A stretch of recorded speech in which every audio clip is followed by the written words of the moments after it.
ជំរាបសួរក៏ដូចជាសួស្តីអ្នកសិក្សាភាសាអង់គ្លេសអ្នកគ្នាស្វាគមន៍មកកាន់ Study Buddy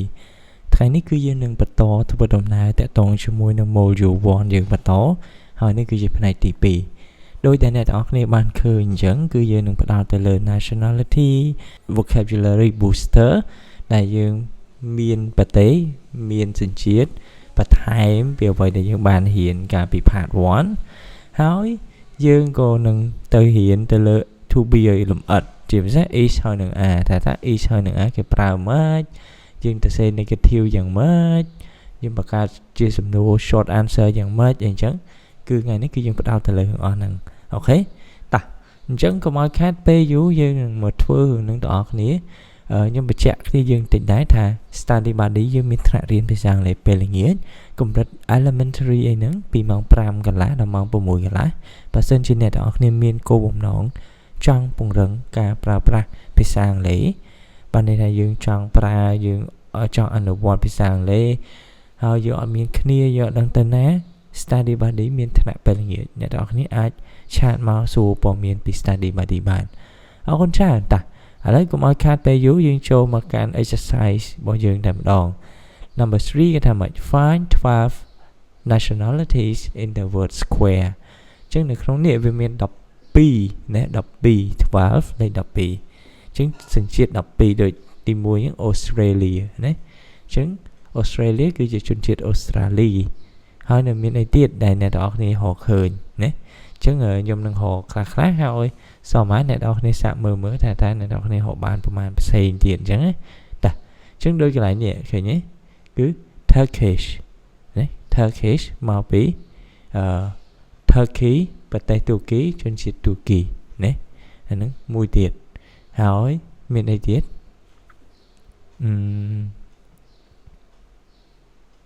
អាចមើលបន្ថែមដែរណាអូនេះមួយទៀតនេះដូចជា Polish គឺមកពីប្រទេស Poland ឬក៏ Poland ជនជាតិ Poland ណាហើយនេះ Chinese ណា Chinese ប្រទេស China ហើយជនជាតិ Chinese គឺជាជនជាតិចិនណានេះមួយទៀតនេះ French ណា French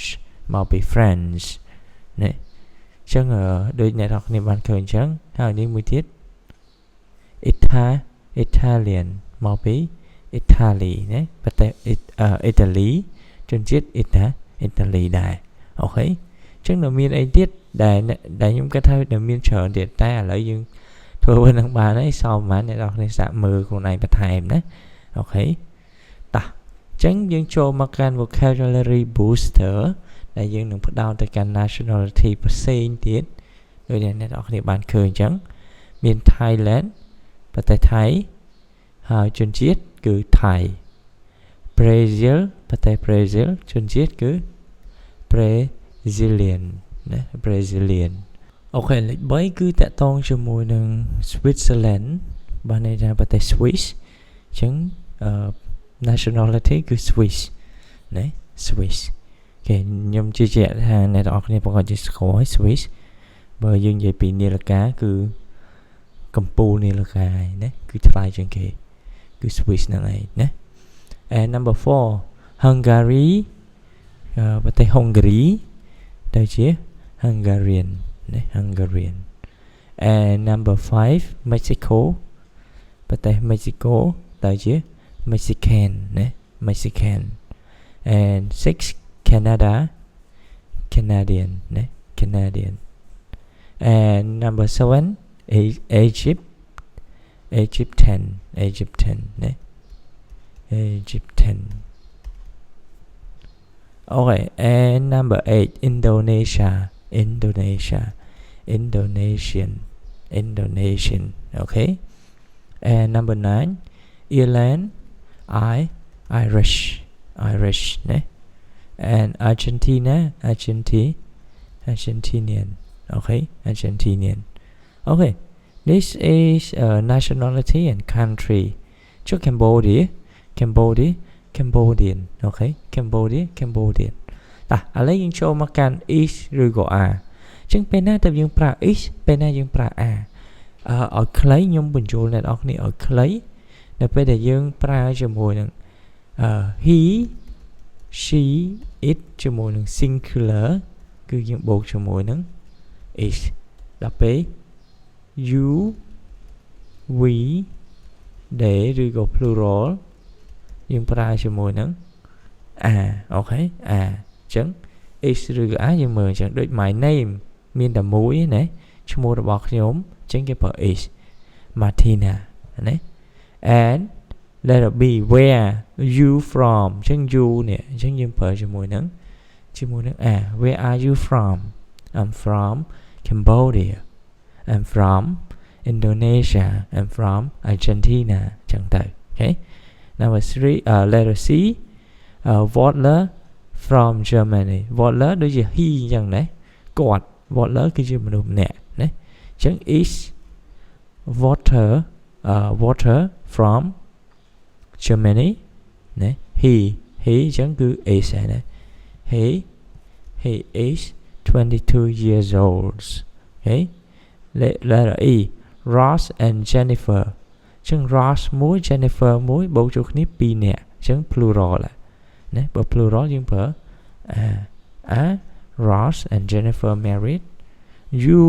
គឺ ដែរណាដែរ Are you on holiday ណា Fernanda តាមនេះ singular ណាអញ្ចឹង is a Spanish teacher អញ្ចឹងដែរ okay is ហើយនឹង គឺ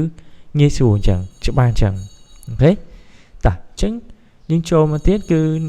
negative sentences ដែលគេឲ្យយើង make sentences into negative អញ្ចឹងដើម្បីធ្វើឲ្យវា negative យ៉ាងម៉េចងាយមែនតើឥ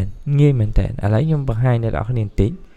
នេះអញ្ចឹងប្រយោគស្របគឺ am is ហើយនឹង are ចុះបើយើងទៅ negative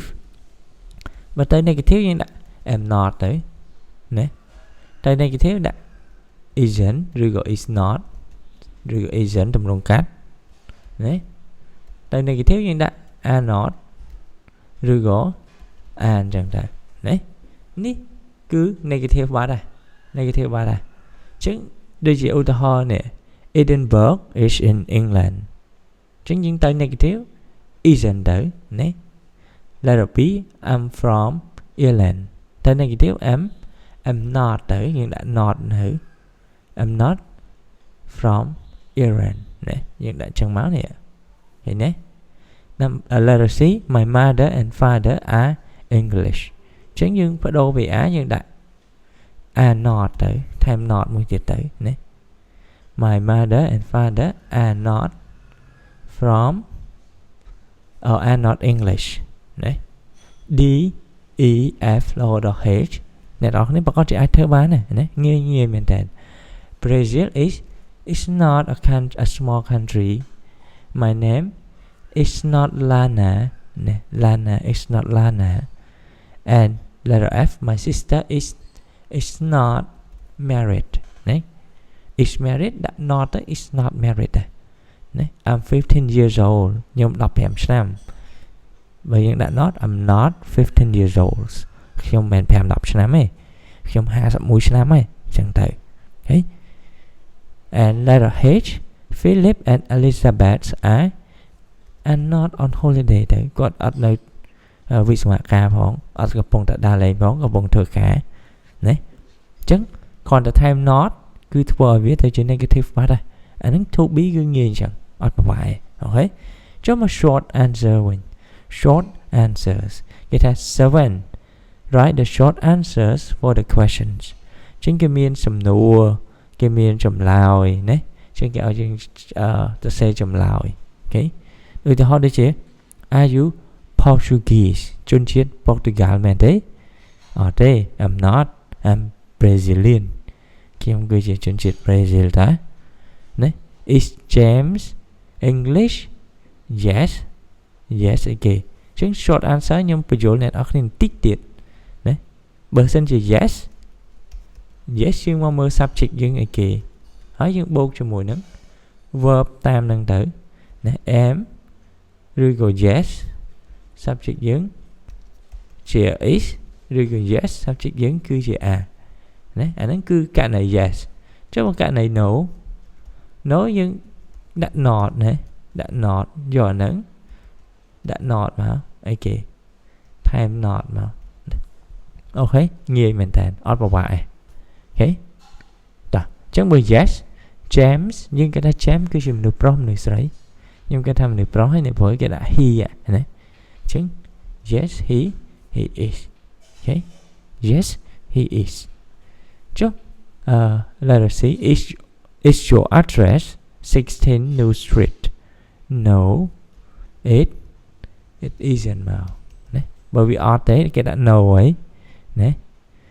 chứng nhưng cái thanh đó thì ai theo ba này C cái thằng mày is your address and D are you and your friend here on holiday chứng no we aren't đấy dừng ở đây is Barbara married yes she is and are you married yes I am chẳng đây is Thomas an actor no he isn't chẳng đây but no cứ negative đấy chẳng and or am I called English no they aren't chẳng đây is Howard your surname yes it is and last one is Jacqueline a teacher no she isn't chẳng đây okay chứng srop máu cứ video mùi nó cứ miền đập bần ấy đã thông mùi thuộc mi đã thông mùi nationality đã thông mùi country và time năm bây giờ bỏ miền cái đôi giờ chấm lại đang ở nè đây có trọng hiện về sang lê tầm chập đam buồn ấy thời này ông con trai hơi bị chạm vào đòn tiết này anh ấy miền đập pi miền đập bần ấy từ hồ và time rồi đấy hơi bà sen chỉ trong trên về sang lấy ai chan mà can study bạn đi bàn cái dưới đừng chụp cái nữa video rồi goodbye